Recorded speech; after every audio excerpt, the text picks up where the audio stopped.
नमस्कार, मैं श्यामगिरी। आज के कार्यक्रम में आप सभी दर्शकों का स्वागत है।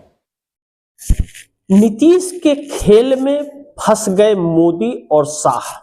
नीतीश के खेल में फंस गए मोदी और शाह।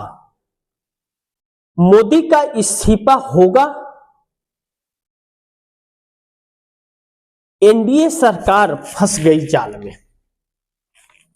अब देखिए आप दर्शक, नीतीश बड़े शांत थे और नीतीश कुमार को खत्म करने का हर संभव प्रयास मोदी सरकार ने किया 1.5 सालों के अंदर। जबकि नीतीश कुमार के समर्थन के बगैर मोदी की सरकार नहीं बन सकती थी। 4 जून 2024 को जब लोकसभा चुनाव का रिजल्ट आया था, उस वक्त जो प्यार बरसा रहे थे नरेंद्र मोदी, अमृत बरसा रहे थे नीतीश और नायडू पर, वह अमृत क्यों नहीं बरसता रहा, क्यों जहर बरसाने लग गए?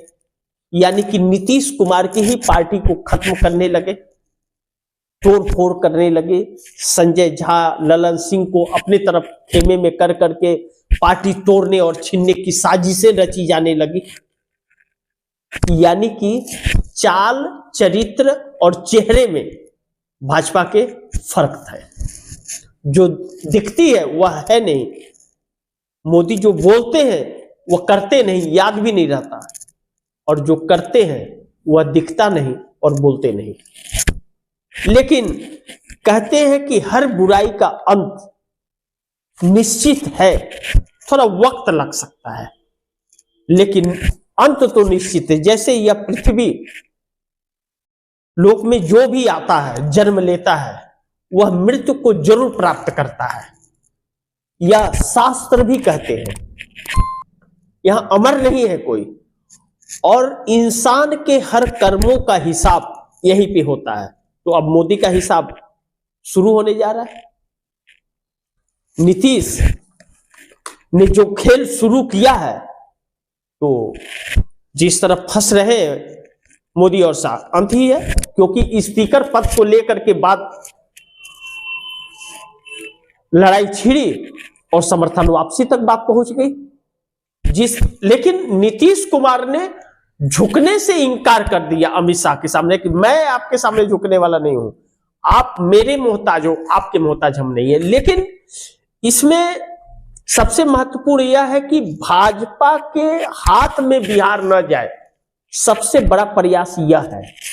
और भाजपा के हाथ से सत्ता देश का छीन लिया जाए, यह प्रयास इंडिया गठबंधन का है। और कहते एक हाथ दे एक हाथ ले। बिहार नीतीश के हाथ में देने के लिए कांग्रेस अपने 4 विधायकों को नीतीश कुमार को दे रही है। असदुद्दीन ओवैसी, जो न तो इंडिया गठबंधन के हिस्सा है न एनडीए के हिस्सा है, लेकिन उनको भारतीय जनता पार्टी का बी टीम कहा जाता है। मैं भी कहता हूं, बार बार कहता हूं। लेकिन वो असदुद्दीन ओवैसी भाजपा के हाथ में सत्ता न जाए, इसके लिए कांग्रेस से बात करते हैं कि आप विधायक उनको दीजिए, और अपना खुद का भी विधायक देते हैं। और 9 विधायक, असदुद्दीन ओवैसी के 5 और कांग्रेस के 4, वह नीतीश कुमार की पार्टी में शामिल होते हैं। अब बस स्पीकर जैसे अपॉइंटमेंट हुआ, चुना गया, वैसे तुरंत वह जेडीयू की सदस्यता ले लेंगे। क्योंकि पहले विधानसभा में विधायक की सदस्यता लेनी पड़ेगी, उसके बाद ही तो पार्टी में बदलेंगे। तो यह परिस्थितियां हैं। लेकिन मोदी का इस्तीफा होगा। अगर नीतीश कुमार बिहार में सिंगल लार्जेस्ट पार्टी बनने के लिए आतुर हो गए और व्यवस्थाएं कर लिया, तो भाजपा की जरूरत क्या है उनको? फिर क्यों भाजपा के जी हजूरी करेंगे और यह रिस्क क्यों लेंगे? बाद में भारतीय जनता पार्टी अपने आदतों को रिपीट नहीं करेगी, इसकी क्या गारंटी है? नीतीश कुमार जानते हैं यह सुधरने वाले तो है नहीं। तो परिस्थितियां समर्थन वापसी तक पहुंच गई।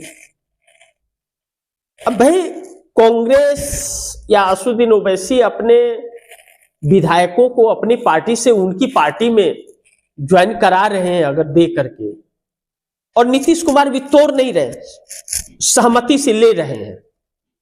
भले पार्टी छोड़ के जाने का नाम होगा, कि कांग्रेस के 4 विधायक छोड़ करके चले गए, असदुद्दीन ओवैसी के 5 विधायक चले गए, तो 5 विधायक पिछली बार भी गए थे, आरजेडी में शामिल हो गए थे, लेकिन वह पार्टी छोड़ के गए थे। इस बार असदुद्दीन ओवैसी की सहमति है, लेकिन नाम क्या होगा कि उनके पार्टी उनके में जाकर के शामिल हो गए। अब उससे प्रभाव यह पड़ा कि Nitish Kumar single largest party हो गए, जो राज्यपाल वाला हथकंडा था वह भी खत्म हो गया भाजपा का, और भाजपा के हाथ से सत्ता भी छीन लिया गया।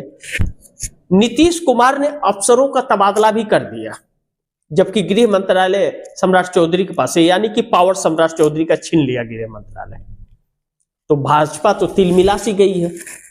लेकिन भाजपा के हाथ में बिहार रहा तो भाजपा ने जो परिस्थितियां बनाई है, जो तस्वीर दिखाई है बुलडोजर का और हथियारों का जखीरा, वह बिहार के लिए नर्क बन जाएगा फिर बिहार, और नीतीश कुमार ऐसा होने नहीं देंगे। तो ऐसे में समर्थन वापस लेंगे तो मोदी का इस्तीफा होगा। लेकिन दूसरी तरफ एनडीए सरकार फंस गई जाल में, एनडीए के जाल में फंसी है। सबसे महत्वपूर्ण चीज की एनडीए के जाल में फंस गई है। इंडिया गठबंधन तो साफ है, वह सरकार गिराना चाहता है, इससे इंकार नहीं कर सकते। वह परेशान सा हो गया है, कभी चुनाव संस्थाओं पर कब्जा मोदी का हो गया, कभी एसआईआर से, कभी पुलिस से, कभी ईडी से, कभी सीबीआई से, कभी कुछ से, कभी कुछ से, कभी पार्लियामेंट से निकाल दिया जाता, सस्पेंड कर दिया। परेशान तो है, लेकिन उसके पास बहुमत नहीं है।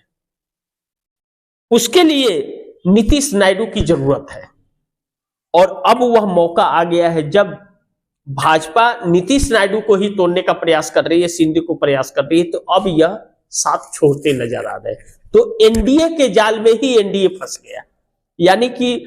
और चंद्रबाबू नायडू ने एक बात कही थी कि यह भाजपा की नहीं एनडीए की सरकार है। उन्होंने अमित शाह को कहा था कि आप एनडीए की सरकार है, एनडीए का एक मिनिमम कॉमन प्रोग्राम बनाइए और उस एजेंडे पे कार्य कीजिए। जब आप बहुमत में आएंगे तो आप अपना एजेंडा चलाइएगा, लेकिन यहां तो हिंदू मुस्लिम का एजेंडा चल रहा है, एनडीए का एजेंडा ही नहीं चल रहा है।